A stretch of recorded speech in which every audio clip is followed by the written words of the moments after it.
Hey guys, AuspiciousAussie here, and welcome to the Tommy Cornell Challenge.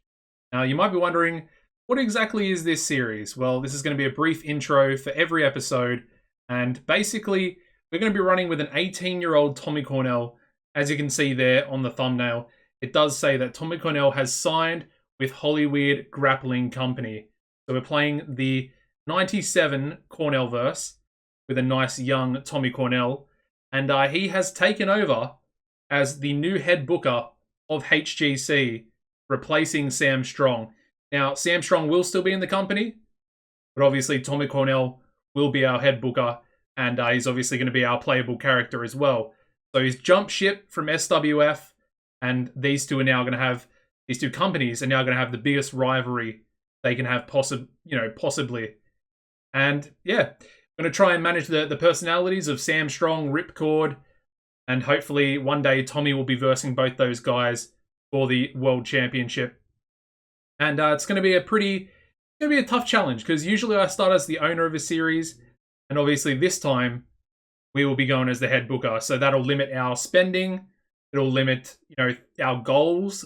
It'll limit signings potentially as well, with older guys maybe re-signing because the HGC roster is very old. All these different things. Anyway, hope you guys enjoy. Please make sure you smash a like on the video, subscribe to the channel as well if you haven't already, and turn on the notification bell. Without further ado, let's get into the episode. Welcome to episode 2 of the Tommy Cornell Challenge. Now, of course, in the last episode, we actually had some really, really good shows. We did go up in popularity, except for Puerto Rico and Hawaii, so we're up to 56. So we're literally only 3 points away from going up to medium size, which is probably, I guess, the rightful place of where Hollywood Grappling Company actually needs to be right now. So that kind of makes sense. I'm just going to turn my mic down just a little bit. Maybe right there. Hopefully that sounds a little bit better. Because I've noticed that it does peak pretty high. I might go to 1 actually. I think 1's probably perfect, just to get my voice nice and crispy. Anyway, this episode, again, we're going to book 2 shows, 2 TV shows. But first things first, I want to have a look around the world. I want to see what wrestlers are available for us to kind of sign at this stage. I think what we might do, first of all, is have a look for maybe popularity. So a minimum of about 50 popularity. And we'll just see who's available. So we've got Brute Alexi, who looks, he actually looks relatively good as far as a heel. And he is very over. We could actually bring him in. I would not be against doing that, actually.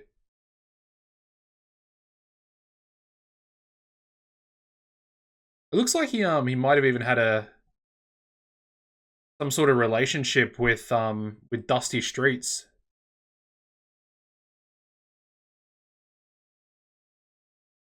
Because he used to work for SWF, and as you can see here, while he was in Burning Hammer, he also was part of a stable, I guess, with Dusty Streets. And as you can see, we can actually offer him a contract. I have noticed that Burning Hammer has actually been offering people contracts as well recently, so yeah, it's an interesting one. But I feel like Brute Alexi here would probably come in and be a pretty good opponent for Sam Strong. Kind of have that USA versus Russia, or I guess it would be Russia. I was going to say it's the USSR, but it was probably definitely Russia in 97. I think 96? I don't know. I don't really know my world history too much, but yeah, he looks good. Got good popularity. Can go in the ring, and he's a pretty good heel by the looks of it as well. So we'll chuck him on the shortlist for now, and we'll go through everybody else. We've got Corporal Doom, who is currently the head booker of New York City. So it's unlikely that he would come to us on an exclusive written deal. but we could potentially bring him in on a handshake deal, maybe for a number of appearances. Again, potentially as an opponent for Sam Strong. Again, he's got about the same popularity as Alexi there. Got Flapjack Flanagan. Never seen this guy before. Also another heel. A little bit low on the popularity. Although, no, Southwest is looking pretty good, actually. 54. It's an interesting one as well. As you can see, he did actually have an SWF run as well. We've obviously got Nemesis, who is an absolute beast. He's also the Dave Booker and the current SWF North American champion. We could also sign him, though, onto a handshake deal as well. That would be very interesting to have Nemesis go against Sam Strong as well, and potentially Dusty Streets. Sort of our two top faces in the company. Then we've also got this guy, womanizer Robbie Gordon, who's pretty over. He's also pretty good in the ring, but he has absolutely terrible stamina. Yeah, I'm not too sure about him. I'll put him on the shortlist because he could actually be a really, really good manager with those entertainment skills. So yeah, that's an interesting one. But I have to say the workers aren't looking too strong there. Anyway, let's maybe go for basics and psychology as the next sort of look through that we have. We've got Ed Monton, of course, my road agent for the Local to Global series. Again, he is actually very good. I feel like Ed could actually have a really good match against Ripcord, potentially. Doesn't have any popularity, but still pretty cool to see. We've got El Bandito. Now, El Bandito is very, very good. Super good. Obviously, very over in Mexico, as you can see there. So, I would assume it would be pretty likely that... I mean, can Oli... Size are Oli? I should probably check that first. So, they're only small, but... Yeah. They are able to sign workers to exclusive written contracts. Interesting. How many other Mexican companies are there? There's, of course, MPWF, I think. I wonder if they're also small. But they could also offer exclusive written contracts anyway, as well. Okay, well, good to know, I guess. But he looks like a really good option. Potentially for the internet. You know what? I think I'm actually going to sign him straight away. I think we'll get him in. Because he would be pretty perfect for the international title scene. And I think he might actually have a little bit of popularity already. Due to the sort of location of California. Or being in the Southwest region. And the proximity to Mexico. So, yeah, it could be really good. He's likely going to want 15k as well for a 10-year contract. So let's put that in. We'll have to, keep a very close eye on that as well. I got this guy, Ernest Mason, 48 years old. It's a no from me. We got Haruki Kudo, the booker of Burning Hammer, who is selfish, which is obviously a terrible sort of trait to have. But you know what? He's incredibly good. So I'm kind of wondering if we could maybe... Well, apparently we're too small for him, so... There's that. How over in Japan is he? Okay, well that kind of makes sense. Let's shortlist him, because maybe if we get bigger, we might be able to go in. We've got Pistol Pete Hall, who has a temper. Amazing babyface or heel as well, but he's also a people person, so... I'm not going to lie, I kind of want to get Pistol Pete Hall. I know he's not very over in our region, but you know what? If we went to the Mid-South and ran a show in the Mid-South, I mean, he could probably main event. And he's only 35, very good. The 65 stamina is not exactly ideal, but at the same time, not exactly many options out there either. So, yeah. You got Yusuke Narita, who's a freelancer.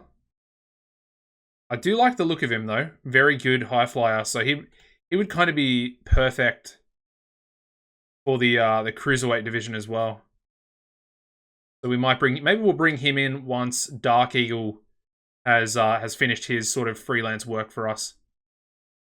Potentially. Pistol Pete Hall. Do I go in for him? Yes, I think we do. Although he's on hiatus.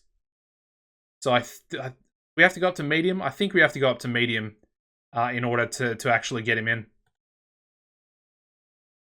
Alrighty, so I guess the next thing is maybe we'll drop this down to 70-70. Just have a quick little look, see if I sort of recognize anybody. Is he, I guess he's the tag team partner for, yeah, Alexei. Interesting. Also looks pretty good. Actually, very, very good hardcore. Ambush Anderson. It's interesting that they're a tag team. Salt Squad. I mean, getting both of them in, I know they're both heels again. We kind of need face tag teams. I feel like that's a really difficult standing point for us.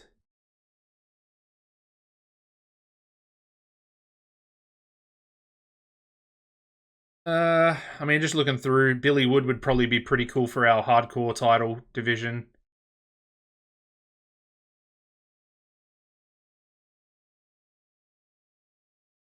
Yeah, I mean, I don't know. It's a weird one. I feel like there's a few people that we could get in that are good, that would add something to the roster. But at the same time, I feel like there's also a bit of clutter in our own roster and just with the talent that's available. It's not exactly... No one's really standing out to me, and there's a lot of old talent as well.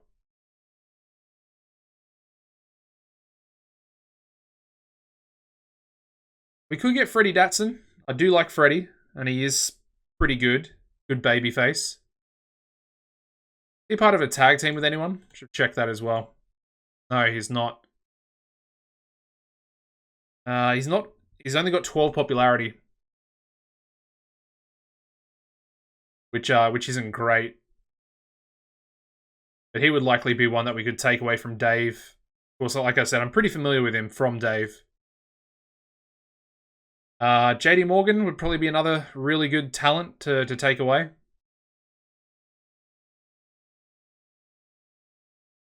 Only 28. I mean, between him and Freddy would have a ready-made storyline, really. Got Jeremy Stone as well, but we wouldn't be able to actually sign him because he's the owner, or sorry, the booker of North of the Border. There's Johnny Martin. Again, could probably sign him as well. Him and JD could obviously have a really decent storyline. I mean, Leon here, I know he's 44, but he also looks pretty good.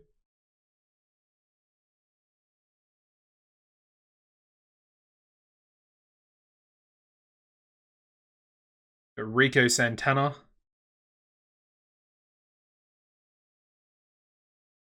Sheikh Mustafa. I mean, there's not a lot of talent, really. Steve Flash would be a really good option, actually, to get in. Because we all kind of know what happens to Steve Flash. Turns into an absolute legend. Back on my New York City series back on 2016.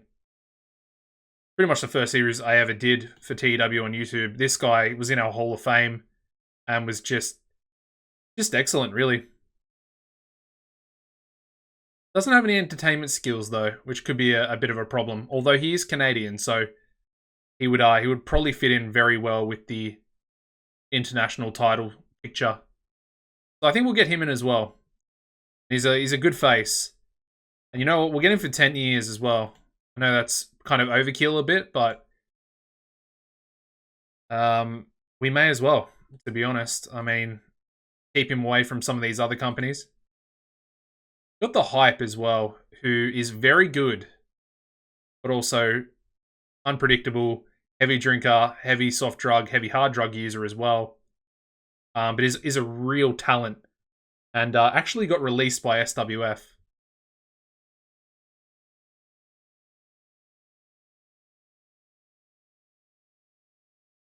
I think with him, we'll put him on the shortlist, but I think we'll wait at least until we go up to medium, because I think once we go up to medium, we might be able to send him off to rehab and stuff like that.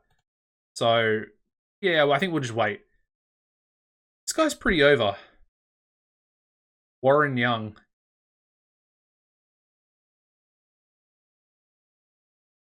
I don't mind him either. I know he's, again, 45 years old, but he's got 72 stamina.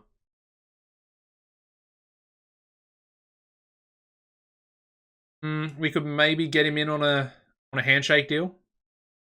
He's a face, so it would kind of work. Anyway, let me go back here to Freddie Datson. I like Freddy, but I feel like Freddy could at least be a decent jobber for us for a little while. Try and get some of the other roster members over. Purely for the fact that he only has 12 popularity in that region. Again, JD, very low popularity in our region, but he's very talented. A little bit low on the old star quality, but again, doesn't have the entertainment skills that we're going to need for a world champion, perhaps, but he's English, he's a heel, and he's a really good wrestler. So I feel, again, he just kind of fits for the international title storylines that we're gonna try and run with. It's the international titles. It's going to be more wrestling focused, with more, as you can see, more wrestlers from around the world. That's why I wanted Bandito. That's why I want Morgan. That's why I want Steve Flash. We got Whistler in there already. We're going to use some of the Japanese guys. Throw them in there as well. And yeah, we'll see what happens. It should be a really good division. It's not exactly a division, but it's a title picture, shall we say. It's sort of the mid-card to upper mid-card levels. And then our main eventers are more than likely just going to fight for the world title. Alright, so with him, I think we'll just give him the bog standard. He might be a little bit of a jobber for us, at least in the first 6 months here, similar to Freddy. We'll have to wait and see.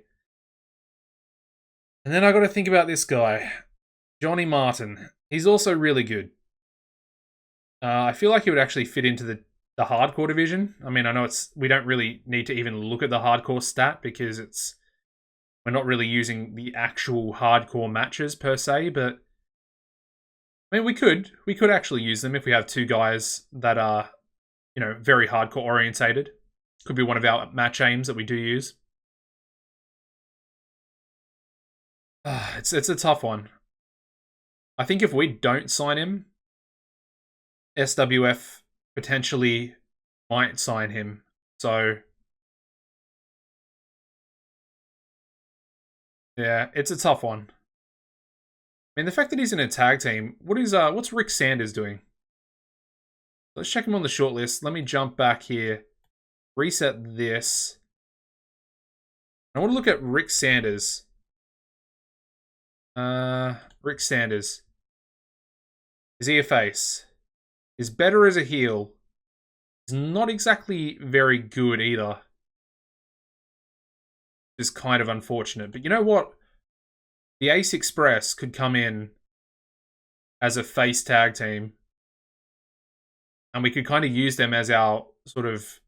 Again, I don't want to use the word jobber too much, but they can be our sort of lower mid-card face tag team that really sort of puts over the rest of the heels that are obviously, going to be above them as well. And who knows? I mean, Rick, I know he's 27, but he might develop a little bit. And, you know what? Maybe we just go a handshake deal for him. Let's just go a handshake deal for him, I think, at the moment. I think that's better. We'll try and sign Johnny Martin, because obviously Johnny's got a lot more upside. So we'll go Johnny on an exclusive written contract. We'll get Rick Sanders in on a handshake deal. So he'll still work for PPPW to potentially improve even a little bit more, which would be great. But yeah, we'll get Johnny in. Yeah, JJ Coles. I'm pretty familiar with him from the Dave livestream series. But what am I doing? Johnny? Alright, again. Johnny Martin. I think we will apply this. I feel like we're essentially destroying... We're essentially destroying the Dave roster, which is essentially what happened to me in that livestream series. So, yeah, spoilers, but we're kind of doing the same thing. Alright, I think as far as signings go, they look pretty good. Again, we might go in for Brute Alexi as well. Let me know what you guys think in the comments down below. Let me know what you guys think. And as always, make sure you smash a like on the video, guys. It definitely does help the video sort of find more people through the searching algorithm. So whatever that means, I've been told that that's what it does. So therefore, I'm going to believe it. And hopefully you guys are pretty happy with this series going forward as well. Anyway, that was pretty easy. No sort of competition, I guess, really. I mean, there was, but I'm guessing it was... Yeah, they were just going... Oh! Okay. Well, Steve Flash is being sought after by North of the Border. And it is a better offer than ours. So we'll have to go back in for Steve Flash. I want Steve Flash. But he is currently the RPW World Champion and one half of the North of the Border Tag Team Champions, so... Makes sense. Okay, so we already got them. I don't think Dave could have actually offered an exclusive written contract at this stage, so don't really need to worry about that one. So let's accept these ones. So El Bandito coming in as a heel. I feel like he'll be really good. We got a face in Freddie Datson. We got another heel in JD Morgan. We got another face here for Rick Sanders. And like I said, Rick will be Johnny's tag team partner. What are they called? The Ace Express. So that'll be cool. Anyway, here's our SWF's pay-per-view. We've got Sam Keith defeating Christian Faith to retain the SWF World Heavyweight title. Seems like a pretty good match. But we also have Sid Streets defeating Nemesis by DQ in a match that had been for the North American title. But obviously, the fact that it's, you know, DQ, the title's obviously not changed over. I believe that he is Dusty Streets' brother, if I'm not mistaken. I know it says blood relative, but I just want to double check.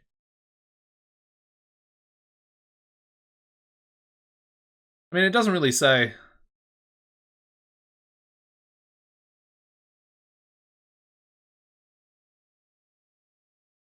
Yeah, I don't know. That's a weird one. I think they are brothers, though. Sid and Dusty. Anyway. Anything else of real note here on the show? Not really. I don't really see Bruce the Giant in a match. I know he's got an angle there, which did pretty well. But apart from that, I mean, there's nothing really. Doesn't look like there's any matches. Uprising is, I think, their B show, so we won't even look into that too much. But here's where it's going to get interesting. Negotiations. Now, we are the booker of HGC. We are not the owner. So therefore, negotiations are going to be much more difficult because we only can spend as much as the owner wants to spend. And that's, of course, all part of the challenge. Also, this episode, I'm going to use Tommy Cornell. We didn't put him in a match or an angle on the last episode because I really wanted to kind of focus on the actual roster, because obviously in order for you guys to get familiar with it, I also have to get familiar with the whole roster as well. And obviously my character, or my avatar being Tommy, we already kind of know what Tommy's got to offer, even at 18 years old. But he does need to wrestle, so maybe I will at least from now on put Tommy maybe on the pre-show of every card. All right, so we need to win this battle here. They're offering him a 10% bonus as well, which is pretty steep at this stage. I don't really think it's necessary to be giving off a bonus, but we'll do it just to match their offer, and then we can kind of see where we're at. So we're at 19,000. I mean, it should be under 25, really. Obviously, his affection is kind of going to be with north of the border, where he's already a current, champion. But if he comes to us, this is a prime example of what I was talking about. J.K. Stallings Jr., our owner, who is, I believe, a billionaire. If not, he has about 500 million or something in the storyline of the 97 C-verse. He thinks I'm offering too much wages. So this is where we're going to run into a lot of problems. And what's going to have to happen with this is we're either going to have to give people stipulated contracts with stuff like creative control, which is already what some of our members on our roster have, guys like Ripcord and Sam Strong. We're going to either have to give them higher bonuses. We're going to have to try and max out signing bonuses. Just a whole range of things that can potentially make my job and make the challenge just that little bit harder. And it's pretty frustrating. Anyway, 21,740. So we'll max it out. 740. Oh, luckily, he's going to accept it. Let's just wait and see, I guess, if they come back in for another round of negotiations. Let me just advance one day here. We'll take a little look at what's going on with that offer. It would be pretty frustrating. But no. Oh, Johnny Martin. Got my hopes up then for a second. Come on, Steve. We need Steve. He's such a good international champion.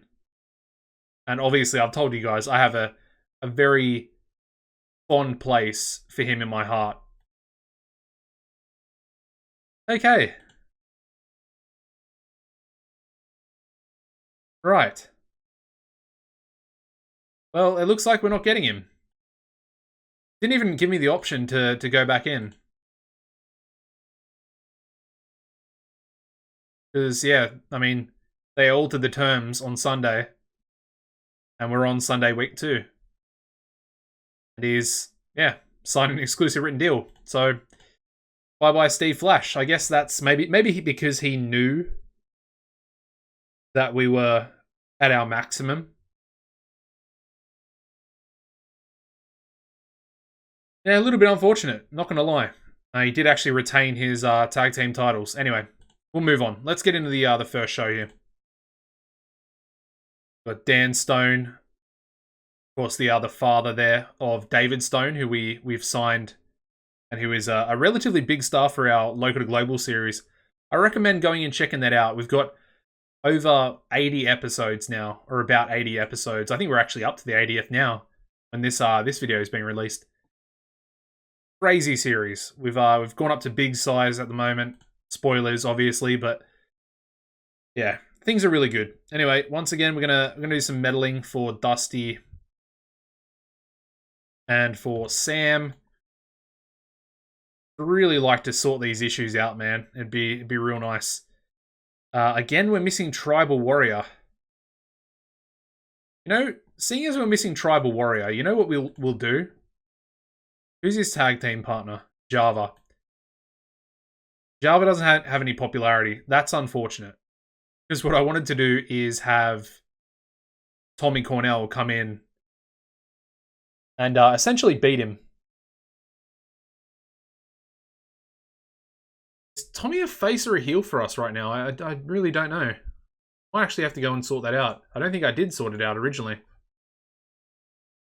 So he's currently a heel. You know what we could do with Tommy is have Tommy join up with JD in a tag team. And I think he could really learn a few things from JD as well. I mean, he's arguably already as good as JD, but, well, nearly as good. He's actually got better technical, I think, than JD, potentially. I don't know. Anyway, they're both English, so it would make a lot of sense, shall we say. We'll give Tommy his first match, though. It's going to be a loss. Let's do it like this. Let's just go an international title match to kick his career off. Obviously, like I said, it's going to be a losing effort, but I guess it would be a very valiant effort as well. Let's have Whistler go over there. I believe we can call it as well. Make it decisive. The Patriot himself, Whistler, getting a nice title defense there on TV. All right. Now I want to book the main event, and I think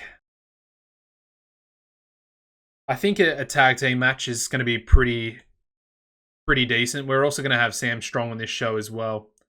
But what I'd like to do is go faces first. Let's go for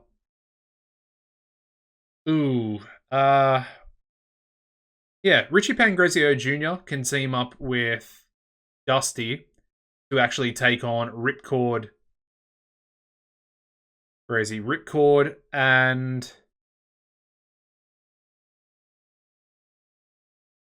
didn't realize Jack Bruce was a heel. That's very strange to me, the fact that he's a heel. Doesn't matter too much, but anyway. Who's his tag team partner going to be? I didn't really think about his tag team partner.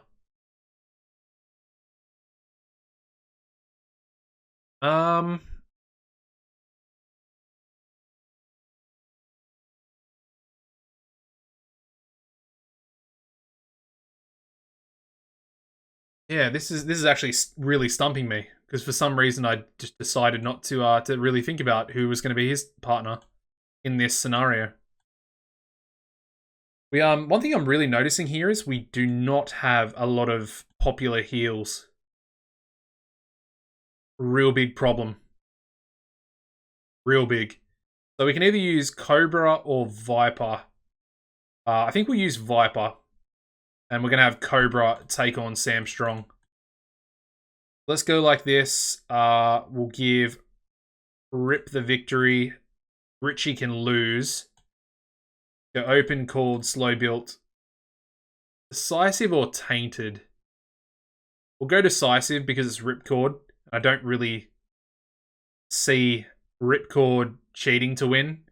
With his ability, he doesn't really need to cheat because he's just that damn good. So that'll be the main event. I think can we give these two an angle? Or maybe I'll just go Ripcord onto Dusty. Or maybe Dusty. Let's go Dusty onto Ripcord. I want to go that way. Dusty onto Ripcord. We'll keep Ripcord off screen just because it might not be the best angle in the world. And we don't really need to be advancing these because they're going to advance anyway. So I don't know why I do it. I do it out of habit more than anything, to be honest. What about Whistler? We can give Whistler an angle as well. Again, I want to, with the product, we kind of need to keep the angles to, I guess, a bit of a minimum. So maybe I'll book some more matches on the card here. Now, the match that I did want to do is, that I mentioned before, is Sam Strong taking on Cobra. Just 10 minutes. We only need 10. Obviously, Big Bad Sam, the Hulk Hogan of the series. The Hulk Hogan of the 97 C-verse. Getting another win here. he's going to take both of them on in a handicap match at the pay-per-view. Malice in Wonderland. Of course, it's still the TCW pay-per-view names. So let's go both Cobra and Viper. And this can be after his match. He can challenge both of them to a handicap match. I think that'd be pretty cool. Maybe he'll do it like backstage after somebody else's match, potentially.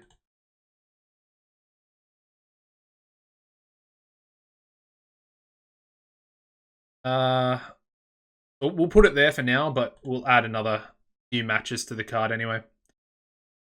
Alright, so we need I think we're going to go for a tag team triple threat. And we're going to have our number one contenders, or one half of our number one contenders essentially being decided here. So let's have triple threat match. Again, it allows us to actually use 2 tag teams at a time. Sorry, 2 heel tag teams at a time. So let's have the debut of All Business. They can take on the Vesey brothers, and then we can throw in maybe the tag team specialists. Or the Nation of Filth. We'll go tag team specialists. So let's go 12 minutes for them. Brian Vesey can get the win. I think we need a script because of Morpheus.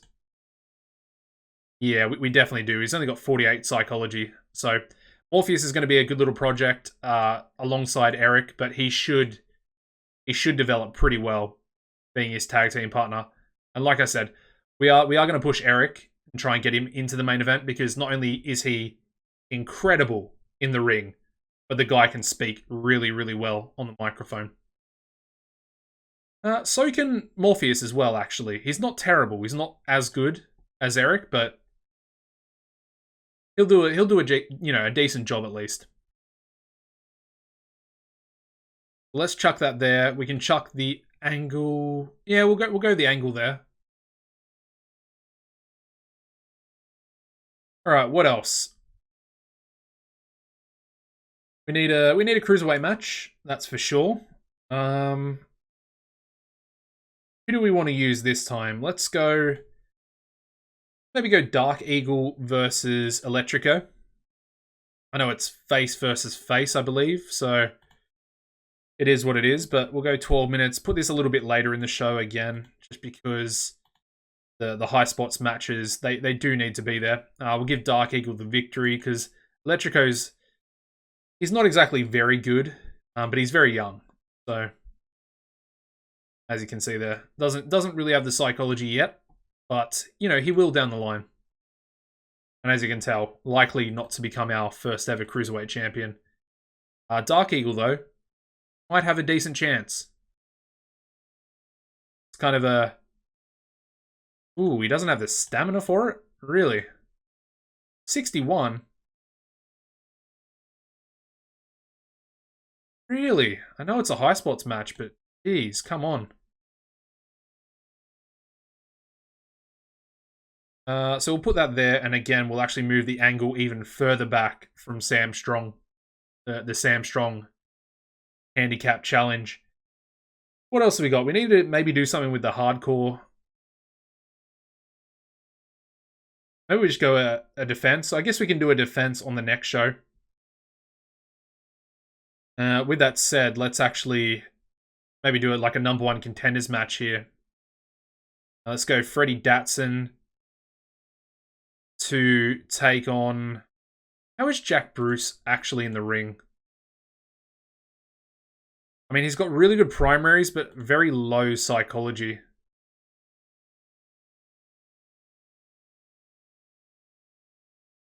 Interesting. Okay, we'll do it. Because I want to build Jack Bruce up. We'll keep it at 10 minutes, though. We don't need it to actually be like a Falls Count Anywhere match. It's just not really necessary at the moment. Because it's not actually for the hardcore title, so... yeah, it doesn't really make much sort of sense to do it. I wonder if I gave an angle to Jack for maybe 6 minutes. Would that put him over? Yeah, it would. Okay. Well, we won't do that then. We'll get rid of that. I don't know. I don't know what else to do. We've probably got maybe one more match and a, yeah, one more match and at least one more angle to potentially book as well. Anyway, what I will do here is we'll quickly put Johnny Martin and Rick Sanders together as the Ace Express. There we go. And with that said, we can actually give the Ace Express a match here and have them debut on TV as well. Let's have the Demons of Rage versus the Ace Express. Pretty perfect, actually. For 10 minutes. We'll keep it open. But there we go. And it has to be scripted purely for the fact that Rick is pretty bad. We might... Can we have these guys do an angle? They are kind of menace guys, so maybe we could just do a cheeky little 4-minute menace angle. I mean, he's not terrible on the microphone either.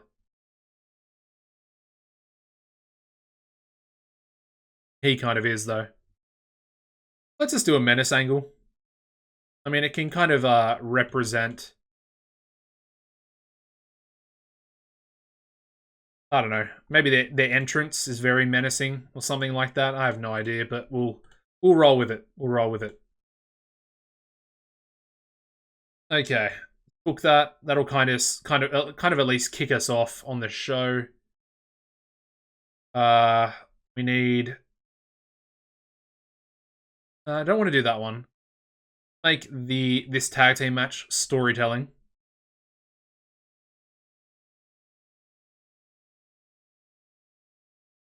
That's high spots already, correct? Yes. Actually, I'll make this... We'll do it this way. We'll make this one a Mayhem match.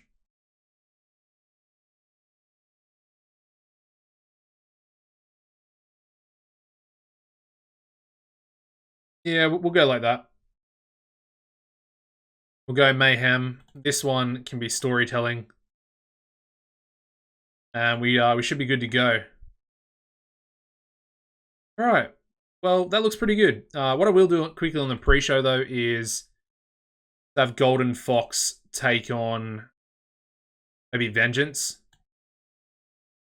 Try and give Vengeance a little bit of momentum. I mean, you can put this on the main show, really. Let's lower this down to 8. And then let's do that match on the main show. Or maybe should we use Jason Jackson instead? What faces have we got? We haven't used Liberty. I really need to use Liberty as well. We've got to try and get Liberty over. Yeah, we'll go Golden. Oh, Golden Fox has actually got a decent amount of popularity. I didn't realize. With that said, we'll go Jason Jackson, and he can take on Vengeance. I guess 10 minutes is fine with that one. And again, another debut. This time, Vengeance. I believe we can probably call this match, can't we? Oh no, only 59. Okay. Whatever. I mean, Vengeance has the star quality to really be a main eventer, so... We'll try and push him pretty quick, because he is very young, and we obviously want to get our young stars up there. Take 1 more minute off that one. And we are good to go. Let me put this right towards... I think the end of the show is better for that one.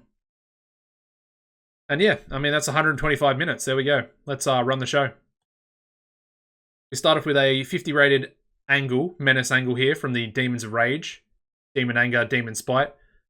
Not too bad. Also, probably should have booked it in Los Angeles, but we're in Phoenix, apparently. I know you guys can't really see that because my webcam is there, but 1,400 people.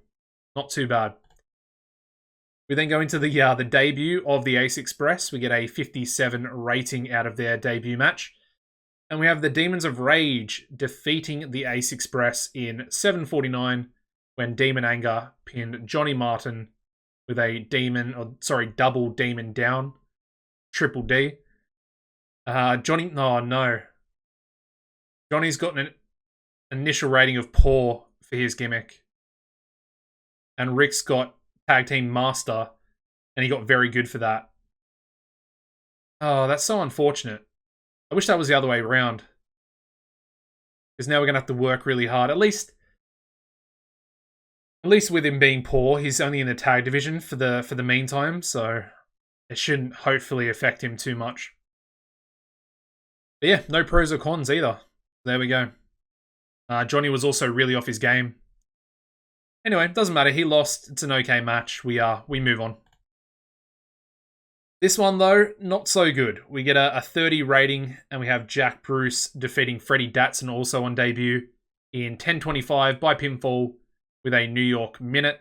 Luckily, though, Freddy getting an initial rating for his American Everyman gimmick. He got a very good for that, so we'll take that. Anyway, the match cooled the crowd, apparently. And, yeah, no pros or cons there either. We then go into a very good match. This one was, I guess, I kind of knew that it was going to be very good. Hopefully, it actually does beat the main event. But it very well might. Very well might. We get an 86 rated singles match here. We have Sam Strong defeating Cobra in 10-12 by pinfall with a strong arm tactic. Just a really good match. Yeah, I think that's actually tied for our highest ever match so far that we got on the last show of last episode. But yeah, 99 in ring there from Sam Strong. Cobra was really off his game. And we move on. Of course, we've got that Sam Strong angle later in the show as well. All right, we got the number one contenders, or the first half of the number one contenders sort of triple threat tournament that I'm kind of running with here, where we have a 64 rated match. So I'm actually very impressed by that, considering All Business are kind of on debut as well. And we have the Vesey brothers defeating All Business and the Tag Team Specialists in 12:22. The order of elimination was All Business first, and then the Tag Team Specialists as well. Obviously, Morpheus, very much the weak link in this one, but it's okay. Also, I forgot to take Coach Dick Pangrazio away from Brian Vesey there. But we got Morpheus debuting his Smart Monster gimmick, getting an initial rating of adequate, so that's not terrible. It's very, very much okay. And yeah, couple of pros and cons. We've got marketable gimmick, will sell more merchandise, giving a large boost to his menace as well during angles. Also getting a bonus when booked to look dominant. And then, of course, the comedy penalties there as well, which we don't really have to worry about because I'm very much not into comedy matches at all. Yeah, solid rating. And, of course, the Vesey brothers won half of our tag team title match at the pay-per-view. Okay, so there we go. He really wants me to take him off, which we'll do after the show here. All right, we then go into a high spots match, the cruiserweight bout on the show. Get a 53 rating from this one. Face versus face as well. We have Dark Eagle defeating Electrico in 9:48 by pinfall with an Eagle shock. Funny that, shock. Electrico. Haha, very funny. Anyway, 53 is pretty good for these guys. They are kind of still in that lower mid-card region, but it is a cruiserweight revolution. So there we go.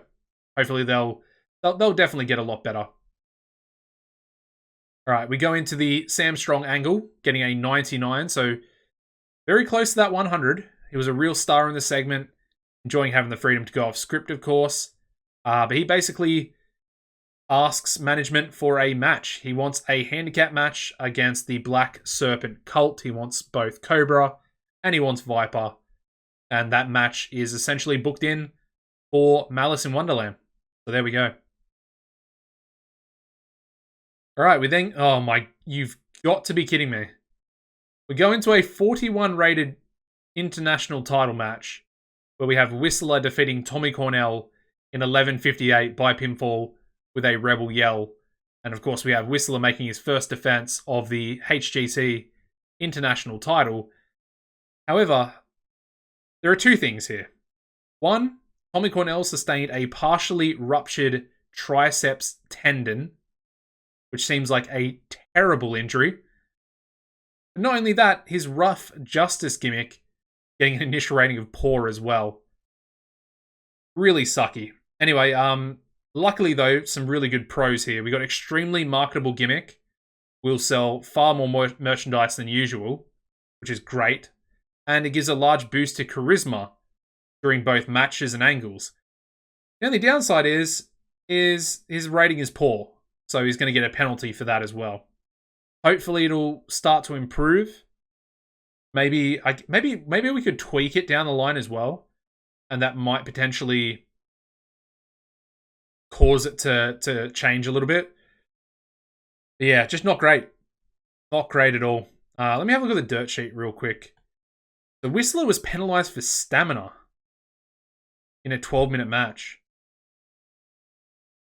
He's inexperienced, obviously. Tommy's only 18. Inconsistency for both of them, and then the injury disruption as well, kind of causing this to be maybe a little bit lower than it should have been, because it is lower than both of their in-ring performances. Probably a botch as well by Whistler. As you can see there, it doesn't actually say that it's a botch, but it very well could be. Anyway, we move into another match here on the show. We get a 56 from this one, which is... It was essentially meant for the pre-show. But you know what? It's actually turned out to be relatively decent. And we have Vengeance also on debut. And he defeats Jason Jackson in 9:16 by pinfall with a Vengeance drop. Dropping Jackson on his head. See you later. Anyway, his Avenger Brute gimmick getting an initial rating of very good. That's a real positive there. At least his gimmick's good, you know, compared to Tommy's. His one's pretty similar to Morpheus, but his doesn't have any other additional bonuses. Just a bonus when booked to look dominant. So there we go. All right, solid stuff. Good win there for Vengeance on debut as well. Been pretty sinister. All right, we then go into the pre-main event angle where we have a 72 rating here from Dusty Streets, of course. He's cutting his promo onto Ripcord, and they will go at it for the World Heavyweight title. Looking forward to that one at the pay-per-view, the main event. Our main event, it does really well. It's actually not the best rated match on the show. The Sam Strong versus Cobra match, actually beating it out. You get an 85 for the main event, so it's only by 1 point. And actually, Dusty was off his game. So if Dusty had been on his game, we might have actually beaten it. So there we go. Anyway, we have Ripcord and Viper defeating Dusty Streets and Richie Pangrazio Jr. in 15:43 when Ripcord pinned Richie with a Ripcord DDT. Obviously, Ripcord carrying the match with a 93 in-ring performance. Very good stuff there. And, yeah, I mean, literally everyone in the match. Declining physical ability, even Richie Pangrazio. How old is Richie? I thought he was only about 38. Is he not? Maybe he's 40. I don't know. Anyway, we finished the first TV show here. We get an 83. Not terrible. Increasing our popularity in 17 regions, and again, one of those regions restricted due to the limited number of viewers in Canada. Maybe it's the Maritimes. Or maybe it's one of the other regions that we have a higher number of viewers in. I have no idea. Anyway, we get a 1.18 TV rating, back under 900,000, unfortunately, but it is what it is. Supreme TV getting an 85. So we're not that far away, really. Which is pretty cool to see. I mean, they got a 94 rated main event. But we're kind of in there with a shout, really. We'll take it. We did have the looks like the second best show on the day, I guess. That's also pretty cool. Anyway, let's check medical real quick. It's only 15 days, and he can still work angles. So you know what? Seeing as he can work angles, we'll put him in an angle on the next show. Yeah, because he is very good with his entertainment skills. Also, actually gaining a little bit of popularity there as well, by the looks of it. Yeah, because he was only 7. He's now gone up to 12 in the Southwest. Hopefully an angle will give him an extra little bonus there as well. But I just want to check. Where is he? Richie. Okay. Richie's 41. Fair enough. Fair enough indeed. Alright. So, anything else I needed to do? I don't think so, to be honest. Creative meeting. Let's have a quick look at the creative meeting. Actually, no, I'll save that for next episode. We can go through it at the end of next episode, because that's kind of what I like to do for the pay-per-view episodes. We'll take a little look at our creative meeting. We'll take a little look at SWF as well. So I want to have a little look through their roster and sort of, I guess, get myself a little bit more familiar with it. Anyway, let's advance to the next show. I'm going to take a quick sip of water here as well.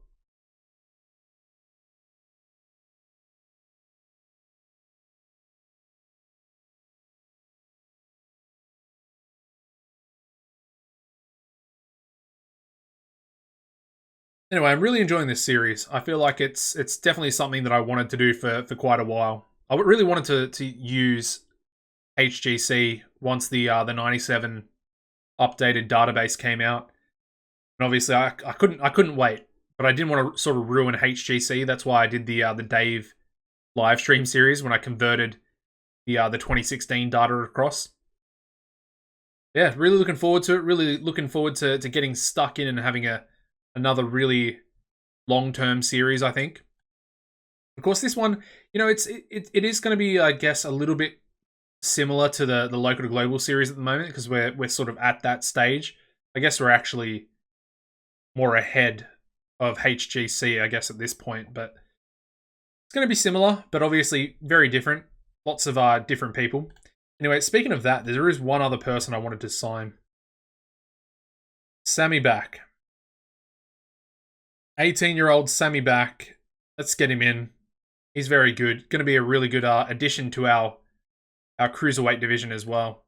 So, get him in. Big fan of him. You guys are as well, without a fact. Sorry, without... I don't even know what I'm saying. Without a shadow of a doubt, I should say. So, Sammy's coming in. And I think he'll definitely be a future cruiserweight champion. Maybe even a future world champion in maybe, 10 years' time. Anyway, very young, very similar to Tommy Cornell. Maybe they could even have a feud together. Lots of different possibilities. All right, need to once again do some more meddling. Let's go Sam Strong, Dusty. Hey, there we go. Your meddling worked. They now have simmering tension relationship. They've gone from dislike to just a little bit of tension between them. That's definitely a big success in my books. All right, Los Angeles. Select location. There we go.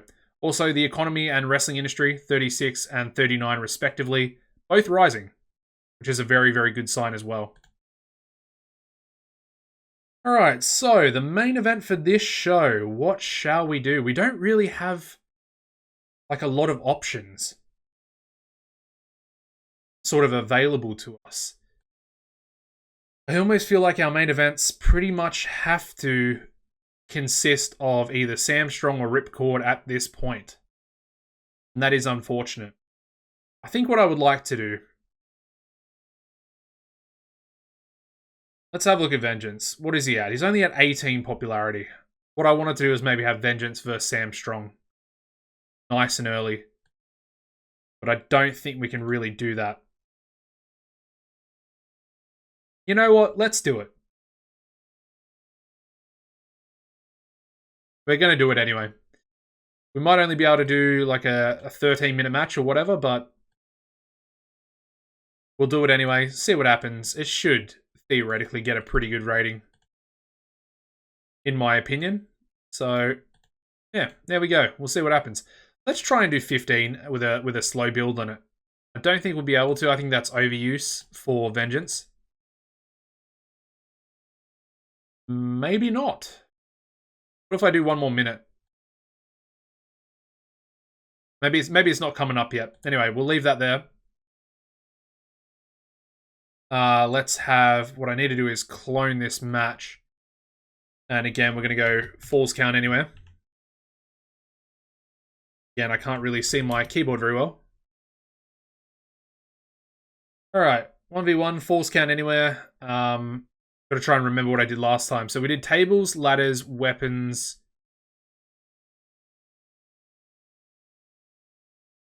I think thumbtacks as well we did, didn't we? I don't remember.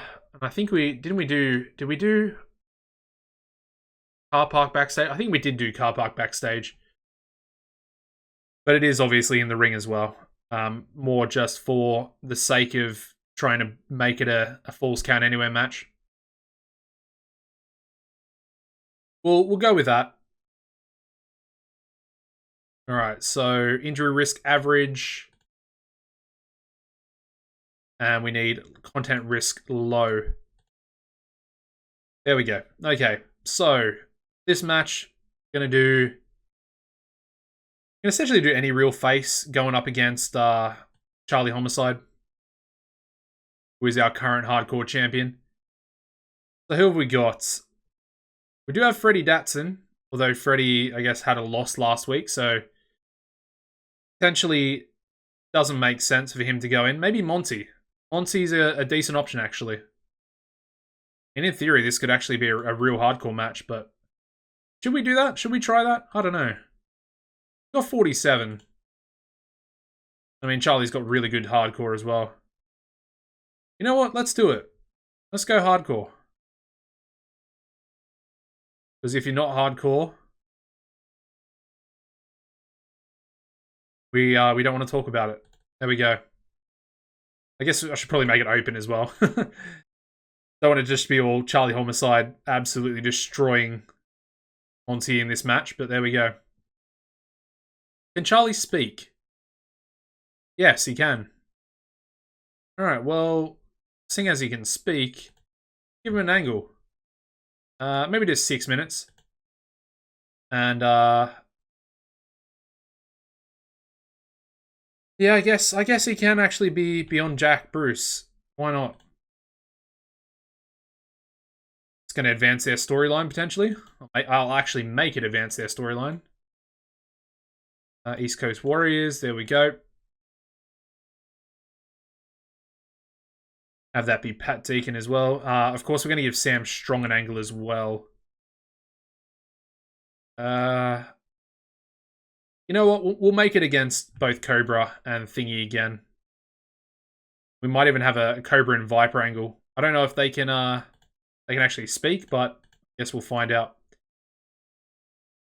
I really want to. I want to make sure that it does advance the angle because we want to get that hot storyline for their pay-per-view matches.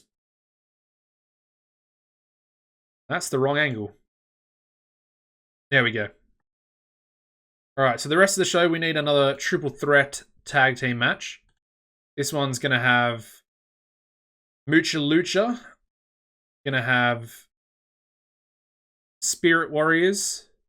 Actually, no, we'll go the A6. No, we already did. Yeah, never mind. And we'll go the Demons of Rage. And this one, I guess this one's pretty straightforward, to be honest. But yeah, it's going to be the Demons of Rage getting the victory. So we're going to have Demons of Rage taking on the Vesey brothers at the pay-per-view. Should be a really good match. It really should. There we go. Two of our face tag teams going against one of our heel tag teams, which is pretty funny to see. This can actually be bumped down the show a bit, which I like. Now, Ripcord. I want to give... Actually, I think I want to give... Because this is the go-home show, right? So I want to give Dusty Streets a victory. Maybe Dusty versus Eric Tyler. Yeah, I mean, that works. Again, it's going to be like a real good test as well, so... Looking forward to this one. We'll give it 12 minutes as well. Decent amount of time. Dusty's obviously going to get the victory, but... So it's definitely going to be open, and it's definitely going to be a good showing by Eric Tyler there as well.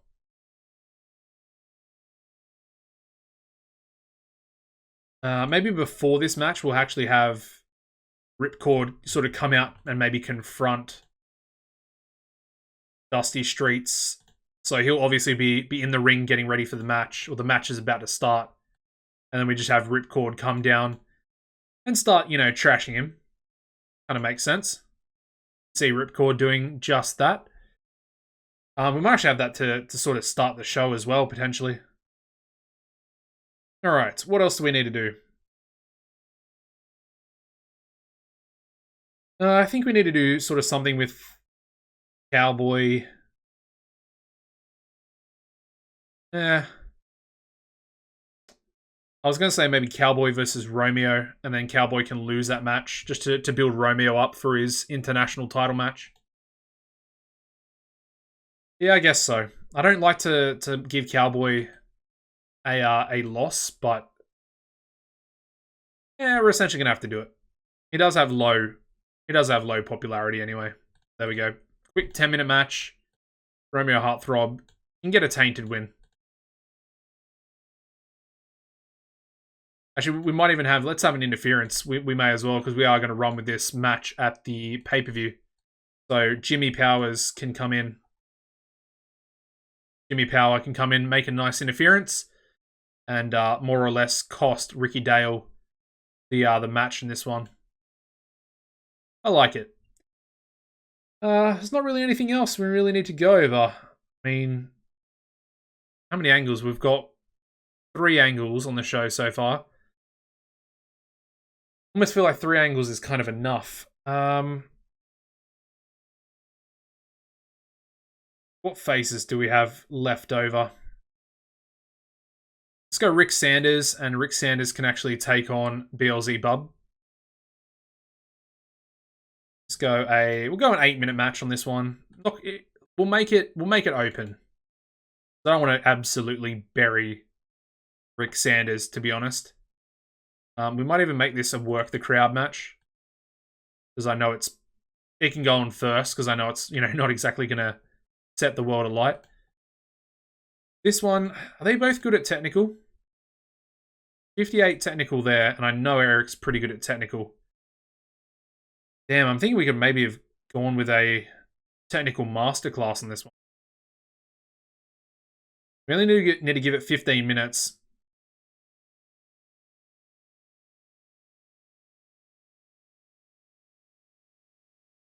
Where is it in the card? Let's go 15, and we'll chuck a slow build on it.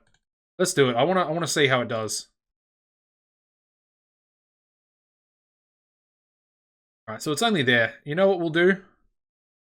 Let's bump this Romeo versus Cowboy match up a little bit. And it should be good enough. We'll make the tag team match our storytelling. And then I think we just need to chuck in a high spots match. So let's go with high spots. Who have we got left? I mean, Bandito can probably do a high spots, to be honest. He definitely can. And he's got 21 popularity, so he's no slouch either. Maybe let's have... It's too bad Bandito is middleweight, because we could have had him in the cruiserweight division, potentially, to start off. Let's have him take on the Danger Kid. That'll be our high spots. Should be pretty good. We'll give Bandito the victory as well. I don't think it needs to be scripted either.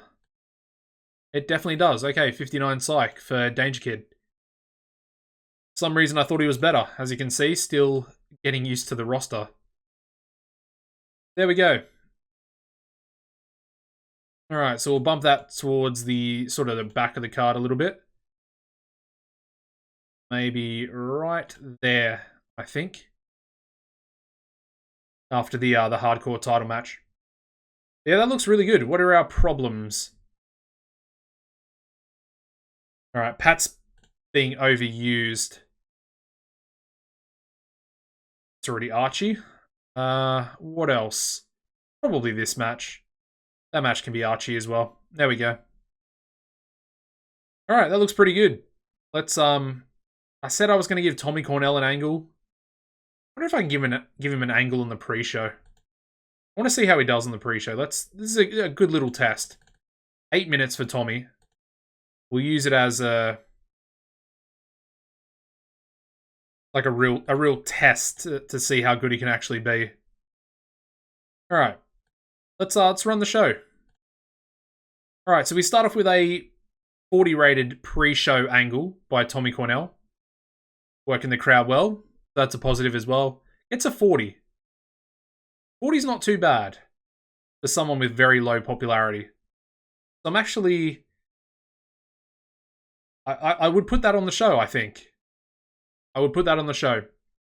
Anyway, we actually kick off the show, the TV show, with a 49 rated singles match with BLZ Bub defeating Rick Sanders in 7:33 by pinfall with a Hades bomb. It's a good match. Rick actually outperforming BLZ Bub. Wouldn't really expect that. We then move straight into another match where we get a 54 rating for this one with Romeo Heartthrob defeating Cowboy Ricky Dale in 9:54 by submission with a Cupid's clutch after interference from Jimmy Power. There we go. One storyline advancing there. Cowboy shit, obviously. And that is, of course, with the interference from Jimmy onto Cowboy Ricky Dale. Costing him a TV match, which obviously isn't great. The career of Cowboy Ricky Dale. Alrighty, we then go into a 94 rated angle with Ripcord confronting Dusty Streets, sort of walking down the entrance ramp where Dusty was about to start his match. And he basically says that he doesn't think Dusty is all that worthy of being a world champion. Now, Ripcord kind of says, you're not really on my level, kid. He says kid, even though I think there's about like a 2-year age gap or something like that. But he's being a typical heel, typical smug heel. He knows how good he actually is. And he's playing down the level that Dusty Streets has, basically.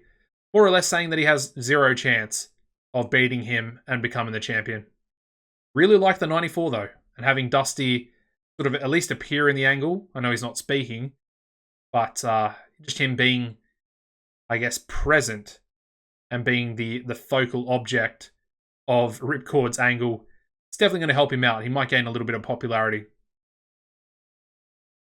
Anyway, bad placement. His match, the Technical Masterclass with Eric Tyler, getting a 69, so it's still actually really good. That's a good match. But it should have actually been really better, potentially. Like a 75, maybe. Just having it go on second probably would have done just that. Working the crowd up, going straight into a Technical Masterclass that's probably the strategy, I think. Anyway, we have Dusty Streets defeating Eric Tyler in 14:44 by pinfall with the dust off. A good win there for Dusty, because he suffered the tag team loss in the last TV show, and he's now going forward. This is the go-home show, getting a little bit of momentum back going into that world title match, which will be next episode, of course, episode 3. Yeah, good stuff. And again, amazing form there from Eric Tyler. All right, we then go into a 56 rated Charlie Homicide angle. And he kind of says, if he retains his title tonight, he'd like to face Jack Bruce. He likes the young fella's attitude towards, beating people up without any real, care for their safety or their well-being. Charlie Homicide just seems like that type of dude, to be honest. He seems like he just would not care and is trying to sort of inflict as much pain as possible. Yeah, like I said, he's got pretty good entertainment skills and he's done a relatively good sort of mid-card job. His title match also doing a really decent rating there, getting a 59.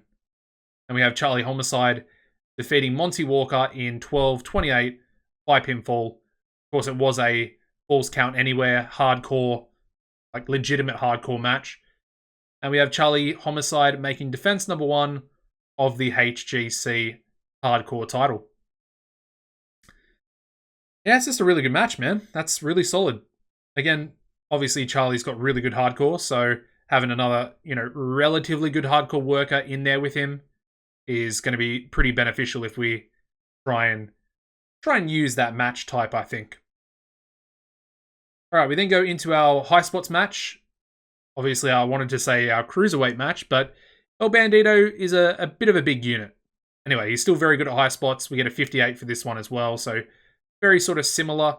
El Bandito has very low popularity, so I'm assuming that this win and the fact that it's a high spots match is potentially going to gain him a lot of popularity just from this one sort of singles match. We do have El Bandito defeating the Danger Kid in 11:34 by pinfall with a hijack suplex. He's a really cool character, El Bandito. I really like him. He debuted his Sublime Master Thief gimmick, getting an initial rating of great. And yeah, solid 49 for Bandito, and a decent 51 there from Danger Kid. And there is no pro or con for his gimmick. Solid debut, real good debut. All right, we then go into the second number 1 contenders triple threat tag team match. This one getting us a 62, so a little bit lower, I think, than the last one, but that's perfectly fine. And we have the Demons of Rage defeating Mucha Lucha and Spirit Warriors in 12:23. The order of elimination was Mucha Lucha first, and then Spirit Warriors. Electrico the weak link, as we would kind of expect. But luckily, we have Mr. Lucha getting better at his gimmick as well. That's positive. And again, he'll be going into the Fatal 4-Way Cruiserweight title match, which will be high spots as well. All right, we move in to a 100 rated angle for Sam Strong. Once again, cutting a promo, basically saying that there's nowhere to run, there's nowhere to hide. He's going down into the, I don't know, what would you call it? A snake hole? Snakes have holes, I think. Especially here in Australia, the real dangerous ones do. But yeah, he's gonna go down into the snake hole, into the Black Serpent cult lair. He's gonna drag both of them out and beat them up, brother. Simple as that. As you can see, improvising well, and it's hopefully more 100 rated angles to come from Sam Strong. His main event match doesn't do as well as we would maybe have liked, but we get an 80. And I mean, an 80 rated main event out of Vengeance, who you would probably have to class as like a lower mid-carder at this point, is very good. We have Sam Strong defeating Vengeance in 15:37 by pinfall with a strong arm tactic. But as you can see, it got penalized. The match suffered because there was not enough selling shown. Obviously, Sam Strong, not the biggest seller in the world, as you can expect from a Hulk Hogan sort of carbon copy. And Vengeance is obviously a big menacing brute as well, who wouldn't really, take too much damage without sort of recovering from it. But as you can see here, real good positive. Sam Strong and Vengeance have great chemistry together. That is super, super good to see. That is very important going forward. Because these two, they will eventually be in a storyline together. And the hope and pray is that Vengeance would likely go over Sam Strong in this type of storyline down the line. Once we build Vengeance into a main event level guy. Again, kind of remains to be seen if that's going to happen, because obviously Sam Strong has creative control in his contract. Despite being, 50 years old or whatever he is, it's going to be difficult. Anyway, I'm happy with the 80. It's pretty good. Get Vengeance really, he's got the star quality. Get him straight into the main events here on the TV show. And I'm sure his progression will likely start to skyrocket. Anyway, finish the show here. We get a 79. Not the greatest in the world. It is what it is. Interestingly enough, only increasing our popularity in 6 regions this time. Interesting. I wonder why that is. It was 17 the last time. The last 3 times.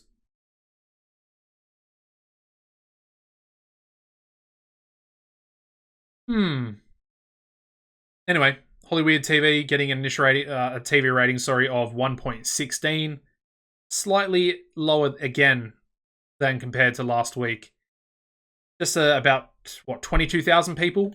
So, it's not terrible. Kind of reminds me a bit of AEW and the way things were going back in the day with them. Anyway, Supreme TV, 85 for them. 93 rated. Main event as well. The Apocalypse defeating Christian Faith and Sean McFly. And of course, Sam Keith and Black Hat Bailey being Apocalypse. Yeah, there we go. Let's have a look at size. What are we up to? We're still only at 56. I had hoped that we would have gone up. Unfortunate. I thought we might have been 57. Again, the wrestling industry is very low, so we will have to wait potentially a little while for that to really go up. So, yeah, it is what it is. It is what it is. We are losing a lot of money, though. That's kind of my biggest worry at the moment. We are spending so much money on worker costs. It is pretty scary. The fact that our merchandise isn't even, like, close to the worker costs has me worried. So I'll leave it at that. Also, me signing all these new guys to $15,000 exclusive written contracts, probably not exactly helping things. Even though I'm kind of trying to plan for the future a little bit. And obviously, I've mentioned it in the last episode. Really need to try and phase out this much older, aging roster that we've got at the moment. Anyway, I don't think we're going to be falling behind in the company ratings. Who's the third biggest company in the world at the moment? It is Burning Hammer. So, I mean, Burning Hammer probably have more popularity. They definitely do. But I guess it's because they're only focused in Japan. Yeah, because they're 80 across the board in Japan. But they have no real popularity anywhere else. Whereas we have that Canadian popularity as well. As you can see, we've actually gone up to 46 in both Quebec and Ontario. So there we go. Okay, well, I think that's pretty much the end of the episode. Maybe I'll take a quick look at the start of the next episode at some of those new guys. Actually, one thing I do want to do, let's have a look at Tommy real quick. Where is he? Here he is. I don't think he gained any popularity with a pre-show. So he was 7, he was already 12. So yeah, didn't gain anything from a pre-show promo. But we might use him on the pay-per-view in an angle, potentially. If not, I guess we'll just save him for next month on TV once he's actually recovered from his injury. Anyways, guys, make sure you smash a like on the video. Subscribe to the channel as well if you haven't already, with the notification bell turned on. You won't miss an episode that way. And of course, as always, take it easy and goodbye.